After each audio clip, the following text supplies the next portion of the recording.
নির্দেশ অমান্য করে আমি সাসপেন্ড করতে বলবো স্পিকারকে। এই হুমায়ুন তুমি বলবে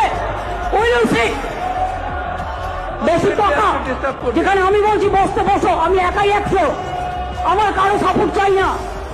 এটা মানুষের গলা, মাথায় রেখো মানুষের ভয়। কি বললে? যেখানে আমি বলছি বসতে বসো, আমি একাই 100। তুমি একাই 100? বাহ বাহ বাহ বাহ বাহ বাহ, একেই বলে রাজনীতি। আজকে তুমি যে সিটে বসে আছো সেই সিটটা তোমাকে কে দিয়েছে? তুমি একা একা ঠিপ্পা দিয়েছো? একা একা ঠিপ্পা দিয়ে তুমি সেই সিটে বসে আছো? 95% মানুষ আজকে বাংলার গর্ব, আজকে ওয়েস্ট বেঙ্গলে আজকে বেশিরভাগ মানুষই তোমাকে মুসলিম জাতি, আজকে আমাদের মতো মুসলমান তোমাকে ভোট দিয়ে আজকে তোমাকে জিতিয়েছে। কেন জিতিয়েছে? তোমাকে ভালোবাসে বলে। আর আজকে তুমি দাবি করছো যে আমি নিজে একাই 100? বাহ বাহ বাহ বাহ বাহ। আর আজকে আমাদের হুমায়ুন কবির স্যার মহাশয় সেই উচিত কথা বলতে গিয়ে আজকে বাবরি মসজিদ বানাবো বলে আজকে তাকে সেই জায়গা থেকে সাসপেন্ড করে দিয়েছো। বাহ বাহ বাহ বাহ বাহ। কিন্তু দিদিমণি 2026 সালে মাথায় রেখো, 2026 সালে কামব্যাক আসছে, ঠিক আছে?